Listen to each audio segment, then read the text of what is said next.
আসসালামাইকুম এবং নমস্কার। আমার নাম আলী হোসেন, আমার বাবার নাম ইয়াসিন আলী। আমার ঠিকানা জেলা ও থানা করিমগঞ্জ, পোস্ট অফিস টিলা বাজার, গ্রাম দেওপুর। আমার সৌদি আরব আনছে দালালে যেরকম কইয়া এরকম কিচ্ছু আমি পাইছি না। না পাওয়ার পরে আমি কাজ করতে পারছি না। কাজ না করার কারণে মালিকে আমার কিছু অনেক অত্যাচার করছে। খানি পর্যন্ত আমারে দিছে না, কিছুদিন এরকম হয়েছে। এরপরে আমার উপরে একটা মিথ্যা কেস করিয়া রাখি দিতে 25,000 রিয়ালের। আমি দেশে যাইতে পারি আর না। আমি ইন্ডিয়ান এমবেসিতে অনেকদিন গেছি, যাওয়ার পরে কোনো সমাধান পাইছি না। আমি বাধ্য হইয়া সোশ্যাল মিডিয়াত কইয়ার, আমি ভিডিওর মাধ্যমে সব কিছু কইতে পারতাম না। আমি দেশে আইতে চাই। আমি আসাম সরকারের কাছে হাত জোর করি অনুরোধ করি আর আমাদের দেশে নেওয়ার ব্যবস্থা করো। বরাকের যত ছোটো বড়ো কন্টেন্ট ক্রিয়েটার আছে সবার কাছে হাত জোর করি অনুরোধ করি আর ভিডিওটা বেশি বেশি করে শেয়ার করে দিও, যাতে আসাম সরকারের নজরে পড়ে।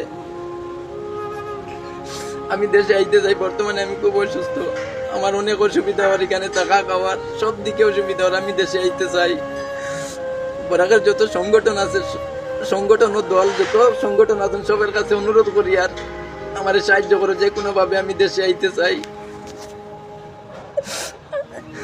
আমি অনেক সমস্যার মধ্যে আছি, অনেক চেষ্টা করছি কিন্তু আমি পারছি না। না পারার কারণে আমি বাধ্য হইয়া সোশ্যাল মিডিয়া কইয়ার।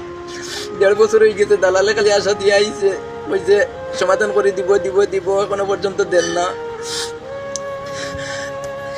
আমি ভিডিওর মাধ্যমে সব কিছু কইতে পারতাম না। দালালের বাড়ি হইল গিয়া জেলা ও থানা করিমগঞ্জ, তার পোস্ট অফিস জগন্নাথ, গ্রাম ভিতরগুল। তারা থাকেন মাইজদি বিএসএফ ক্যাম্প রোডে করিমগঞ্জ, যেখানে ভাড়া থাকে।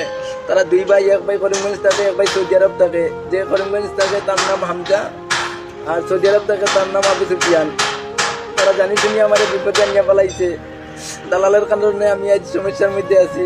আমি দেশে আইতে চাই।